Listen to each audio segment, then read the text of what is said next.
আসসালামু আলাইকুম রহমতুল্লাহি ওবরাকাতুহ। বিসমিল্লাহি আলহামদুলিল্লাহ ওয়াসসালাতু ওয়াসসালামু আলা রাসূলিল্লাহি আম্মা বা'দ। সম্মানিত উপস্থিতি, আপনাদেরকে স্বাগত জানাচ্ছি মসজিদুন নববী মদিনার মসজিদ থেকে। সাল্লাল্লাহু আলাইহি ওয়াসাল্লাম। আজকে শুক্রবার, অর্থাৎ ইয়াউমুল জুমআহ, মুসলমানদের সাপ্তাহিক ঈদের দিন এবং নেকি অর্জনের এক অপূর্ব সুযোগ আল্লাহ সুবহানাহু ওয়া তাআলা আমাদেরকে, অর্থাৎ এই উম্মতে মুহাম্মদীকে এই দিনের মধ্যে অর্জনের জন্য সুযোগ করে দিয়েছেন। তো আমি আজকের এই সংক্ষিপ্ত আলোচনাতে আপনাদেরকে একটি হাদিস মনে করিয়ে দিতে চাই, যে হাদিসটি আমাদের প্রত্যেক সপ্তাহে অন্ততপক্ষে একবার হলেও আমাদের একটু মনে করা দরকার, যেন আমরা এই হাদিস অনুযায়ী আমল করতে পারি। তা হচ্ছে, হাদিসে আসছে, আবু দাউদের হাদিস, আলবানী রাহিমাহুল্লাহ একে সহিহ বলেছেন, যে নবী সাল্লাল্লাহু আলাইহি ওয়াসাল্লাম বলছেন, মান গাসসালা ইয়াউমাল জুমআতি ওয়াগতাসাল সুম্মা বাক্কারা ওয়াবতাকার ওয়া মাশা ওয়া লাম ইয়ারকাব ওয়া দানা মিনাল ইমামি ওয়াস্তামাআ ওয়া লাম ইয়ালগু কানা লাহু বিকুল্লি খুতওয়াতিন আমালু সানাহ আজরু সিয়ামিহা ওয়া কিয়ামিহা। আল্লাহু আকবার।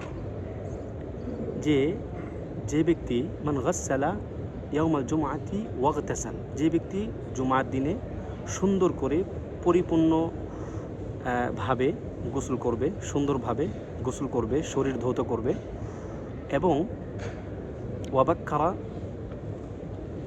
ওয়াবতাকার, এবং সকাল সকাল মানে কি, ফজরের পর থেকে সকাল শুরু, তাহলে সকাল সে মসজিদে আগমন করবে, এবং মসজিদে আগমনের পন্থাটা হচ্ছে ওয়া মাশা ওয়া লাম ইয়ারকাব, সে হেঁটে আসবে, কোনো যানবাহনে চড়ে আসবে না। যদিও এটা সবসময় শর্ত হবে না, যদি মসজিদ দূরে থাকে, তবে এটা সুন্দর যে সে মসজিদে হেঁটে আসবে, কোনো বাহনে চড়বে না।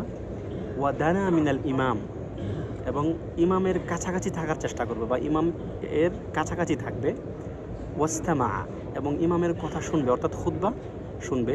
ওয়ালাম ইয়ালগু, কোনো অহেতুক কাজ করবে না, খুতবার সময় কোনো অহেতুক কাজ করবে না।